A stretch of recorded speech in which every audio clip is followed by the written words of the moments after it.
Resumen subterra. Los inválidos. Diamante, un caballo pequeño, con heridas, ventrudo, de largo cuello y huesudas ancas, cumplió su último día de trabajo en la mina arrastrando vagones con carbón en las galerías. Debido a una cojera ya no podía seguir su labor y fue alzado por medio de un cable a la superficie para que pasara sus últimos días en los terrenos aledaños a la mina. Al verlo salir de la mina, el más viejo de los mineros, a quien le gustaba leer y siempre llevaba un libro entre sus ropas, hizo un pequeño discurso en honor al caballo. Señaló que también algún día los mineros viejos como él serían expulsados de la mina por ser inútiles. Los demás mineros lo escucharon en silencio. Cuando se acercó el capataz se dispersaron y el viejo calló. Diamante fue conducido a la llanura donde descansaría, pero le costó adaptarse a la luz del día, luego de pasar su vida en la mina. Pero fue atacado por un enjambre de tábanos, insectos, y al tratar de huir tropezó y cayó en una grieta y quedó ahí tendido. Mientras, los buitres comenzaron a volar en círculos en el cielo. El grisú Mr. Davies, el ingeniero jefe, algo obeso, alto, fuerte, de rostro colorado debido al whisky, debía inspeccionar la mina periódicamente, cosa que no le gustaba y, por lo tanto, castigaba y multaba a los mineros a su antojo. Por eso los mineros le tenían terror. Al llegar a la mina se subió a un vagón el cual era empujado por atrás y por delante por dos muchachos. Luego de mucho arrastrar el carro el muchacho de adelante ya no pudo más y Mr. Davies debió continuar a pie. Al encontrarse con el capataz Mr. Davies le dio la orden de que la madre y los tres hermanos del muchacho del vagón fueran echados de la habitación que ocupaban. Después los mineros le plantearon a Mr. Davies que les subiera un poco el salario ya que les estaba costando mucho cavar por la dureza del material y así no podían llegar a la cuota mínima que les exigía la empresa, a lo que Mr. Davies contestó indignado que eran unos flojos y solo les subió mínimamente el precio. Un minero entonces le rogó que les subiera otro poco el salario y le mostró una herida en su brazo que demostraba el esfuerzo que hacían, pero Mr. Davies le respondió al minero con un golpe. Más adelante, otros mineros trataban de cambiar unos maderos golpeándolos, pero otro minero les dijo que tuvieran cuidado ya que con una sola chispa podía volar el túnel debido al gas grisú.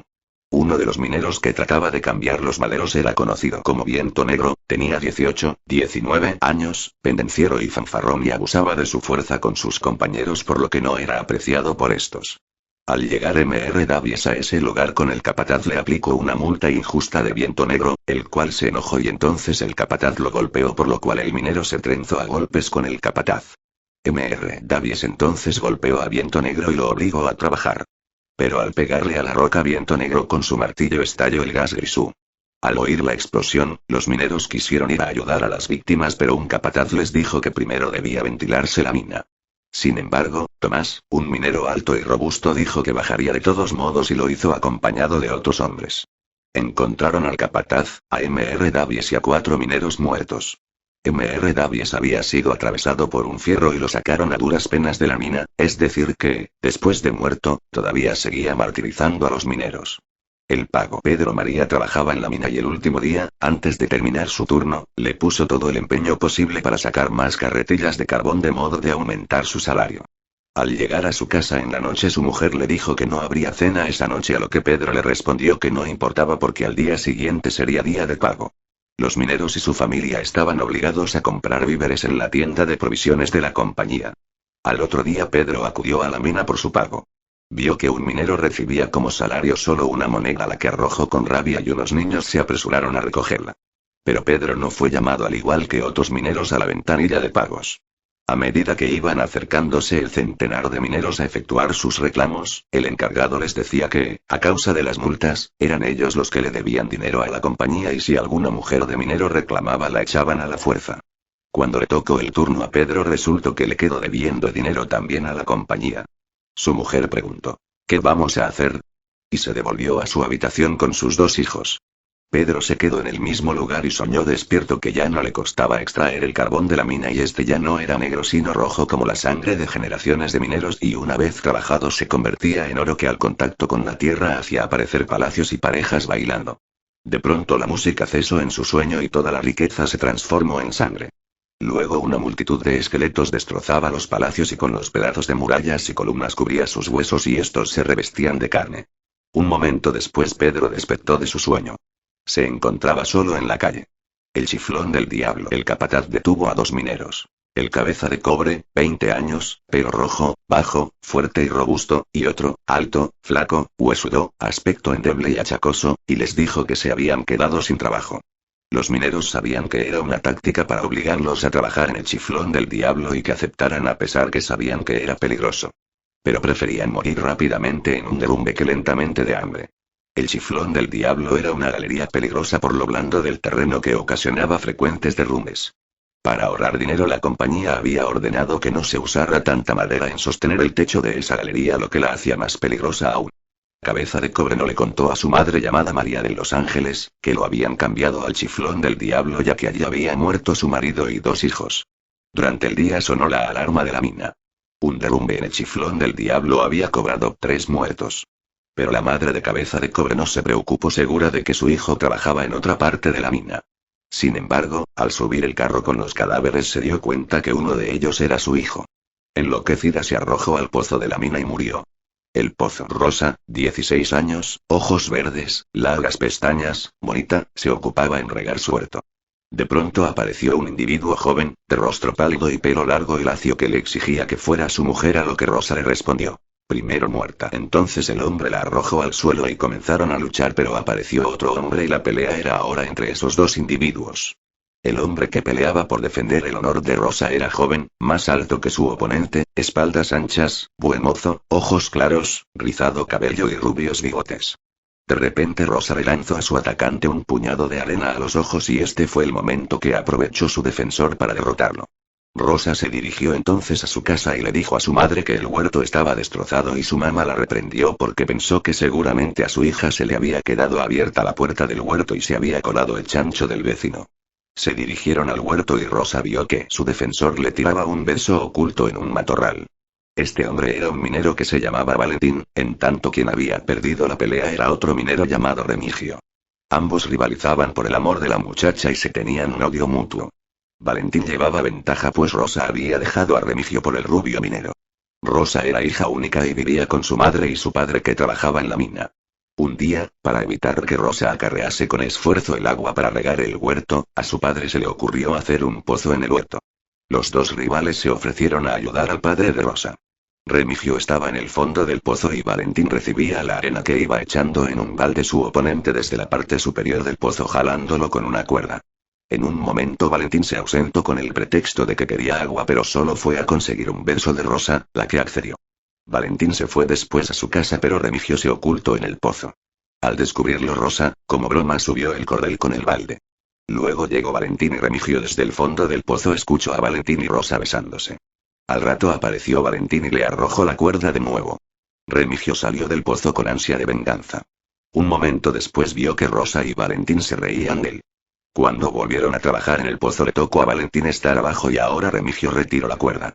Remigio pensó que debía provocar un derrumbe para acabar con su rival y se le ocurrió ir a buscar a un grupo de hombres que se divertían allí cerca, los que al acercarse rápidamente al pozo harían que éste se derrumbase con la vibración del terreno arenoso.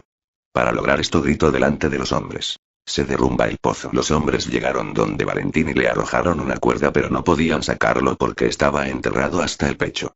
Llegó la madre de Valentín, que se arrojó al pozo para salvar a su hijo, pero un nuevo derrumbe lo sepultó y murió. Juan Fariña. Un hombre subía por el camino en dirección a la mina. Era de elevada estatura y por su traje, cubierto por el polvo rojo de la carretera, parecía más bien un campesino que un obrero. Un saco atado con una correa pendía de sus espaldas y su mano derecha empuñaba un grueso bastón, con el que tanteaba el terreno delante de sí. Pidió lo llevaran a presencia del capataz. Me llamo Juan Fariña, y quiero trabajar en la mina de barretero, le dijo tranquilamente el ciego. Quedas aceptado, dijo el capataz, después de un instante de vacilación. Un ciego que no pide limosna y desea trabajar merece ser bien acogido. Puedes empezar cuando gustes. Desde aquel día quedó Fariña incorporado al personal de la mina, conquistándose muy luego la reputación de obrero inteligente y valeroso.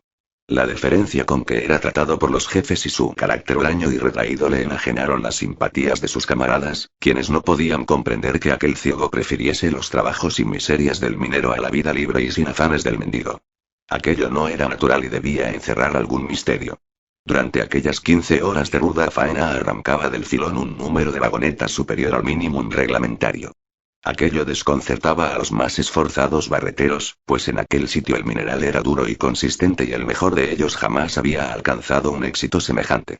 Este hecho robusteció en la crédula imaginación de aquellas sencillas gentes la creencia de que Farriña era un ser extraordinario. Contábase de él que solo iba a la mina de dormir y que un socio cuyo nombre no se atrevían a pronunciar, desprendía de la vena el carbón necesario para completar la tarea del día. Y no era un misterio para nadie que por la noche, cuando quedaba la mina desierta, se oía en la cantera maldita un redoble furioso que no cesaba hasta el alba. Aquel obrero infatigable, del que se hablaba en voz baja y temerosa, no era sino el diablo. Dos viejos mineros encargados de vigilar por las noches los corredores de ventilación veían amontonarse el carbón con asombrosa rapidez delante del incógnito y nocturno obrero, cuando de pronto un pedazo arrancado con fuerza del innoble bloque derribó dos trozos de madera de revestimiento apoyados en la pared, los que al caer el uno sobre el otro, formaron por una extraña casualidad una cruz en el húmedo suelo del corredor. Un terrible estallido atronó la bóveda y una ráfaga de aire azotó el rostro de los dos obreros clavados en el sitio por el espanto, desapareciendo súbitamente la infernal visión. A la mañana siguiente ambos fueron encontrados desvanecidos en el fondo de una galería mal ventilada, y desde ese instante nadie dudó en la mina de que un tenebroso pacto ligaba al aborrecido ciego con el espíritu del mal. Sus vecinos en la cantera abandonaron sus labores trasladándose a otro sitio, viéndose obligado Farriña para no abandonar la faena a ser barretero y carretillero a la vez. Peor aquel exceso de trabajo, su musculoso cuerpo fue perdiendo poco a poco aquel aspecto de fuerza y de vigor. Un decaimiento visible se operaba en él, y los obreros que lo observaban atribuíanlo a que el término del nefando pacto debía de estar próximo. Los mineros veían en aquel ciego un enemigo de su tranquilidad y de la existencia de la mina misma. De un hombre que tenía pacto con el diablo no podía esperarse nada bueno. Cuando yo muera, la mina morirá conmigo, había dicho el misterioso ciego. En la semana que precedió a la gran catástrofe, Farriña obtuvo la plaza de vigilante nocturno de aquella sección de la mina donde trabajaba, empleo cuyo desempeño le era relativamente fácil. Ese paraje había sido siempre objeto de vigilancia especial de parte de los ingenieros. Situado debajo del mar, las filtraciones eran abundantísimas en aquella galería y la amenaza de un hundimiento era una idea que preocupaba a los jefes y operarios desde muchos años atrás. 6 de aquellos pilares estaban perforados a la altura de 1 metro. Con ayuda de la barrena quitó el ciego la arcilla que disimulaba los agujeros, y con la calma y seguridad del que ejecuta una operación largo tiempo meditada, introdujo en cada uno de ellos un cartucho de dinamita. Después de un instante se inclinó de nuevo. En su mano derecha brillaba un fósforo encendido y un reguero de chispas recorrió velozmente el suelo. El siniestro personaje retrocedió entonces una veintena de metros por el camino que había traído, quedándose inmóvil con los brazos cruzados en medio del corredor. Los trabajadores acudían y se agrupaban consternados en torno del pique, contemplando silenciosos a los ingenieros que por medio de sondajes comprobaban el desastre. El agua de mar llenaba toda la mina y subía por el pozo hasta quedar a 50 metros de los bordes de la excavación. El nombre de Farriña estaba en todos los labios, y nadie dudó un instante de que fuera el autor de la catástrofe. Cañuela y Petaca. Mientras Petaca atisba desde la puerta, Cañuela encaramado sobre la mesa, descuelga del muro el pesado y mohoso fusil. Ambos chicos están solos esa mañana. El viejo Pedro y su mujer, la anciana Rosalía, abuelos de Cañuela, salieron muy temprano en dirección al pueblo. Junto con Petaca, que 2 años mayor que su primo, de cuerpo bajo y rechoncho es la antítesis de Cañuela, a quien gobierna y maneja con despótica autoridad, deciden ir de cacería. Entretanto, había que ocultar la pólvora. Cañuela propuso que se abriera un hoyo en un rincón del huerto y se la ocultase ahí, pero Petaca le dijo que había que buscar un lugar seco. Enterrémoslo en la ceniza. ¿Y si se prende? Pensó. De repente brincó de júbilo. Había encontrado la solución buscada. En un instante ambos chicos apartaron las brasas y cenizas del hogar y cavaron en medio del fogón un agujero de 40 centímetros de profundidad, dentro del cual, envuelto en un pañuelo de hierbas, colocaron el saquete de pólvora. Durante los días que precedieron al señalado para la cacería, Cañuela no cesó de pensar en la posibilidad de un estallido. Petaca, con el fusil al hombro, sudaba y bufaba bajo el peso del descomunal armatoste. Durante la primera etapa, Cañuela, lleno de ardor, quería que hiciese fuego sobre todo bicho viviente. Por fin, el descontentadizo cazador vio delante de sí una pieza digna de los honores de un tiro. Un aloe camacho a 4 metros del árbol, se detuvo, y reuniendo todas sus exhaustas fuerzas, se echó la escopeta a la cara. Pero en el instante en que se aprestaba a tirar del gatillo, Cañuela, que lo había seguido sin que él se apercibiera, le gritó de improviso con su vocecilla de clarín aguda y penetrante. Espera, que no está cargada, hombre. La loica agitó sus alas y se perdió como una flecha en el horizonte. Si al salir hubiesen cargado el arma. Pero aún era tiempo de reparar omisión tan capital, y poniéndose en pie llamó a Cañuela, para que le ayudara en la grave y delicada operación que se colocaba primero. ¿La pólvora o los guijarros? Petaka, aunque bastante perplejo, se inclinaba a creer que la pólvora iba a resolver la cuestión en este sentido, cuando Cañuela, saliendo de su mutismo, expresó tímidamente la misma idea. Por último, un impertérrito Chincor tuvo la complacencia, en tanto se alisaba las plumas sobre una rama, de esperar el fin de tan extrañas y complicadas manipulaciones. Parece mentira, pensó, que un escopetazo suene tan poco, y su primera mirada fue para el ave y, no viéndola en la rama, lanzó un grito de júbilo y se precipitó adelante, seguro de encontrarla en el suelo, patas arriba. Cañuela, que viera el Chincol alejarse tranquilamente, no se atrevió a desengañarle. Decidieron poner el fusil sobre una hoguera para no llegar con él a su casa y que su abuelo los regañara. Transcurrieron algunos minutos, y ya Petaka iba a acercarse nuevamente para añadir más combustible, cuando un estampido formidable los ensordeció. Por más que miró no encontró vestigios del fusil. En lo alto de la loma a 30 pasos de distancia, se destacaba la alta silueta del abuelo avanzando a grandes zancadas. Parecía poseído de una terrible cólera.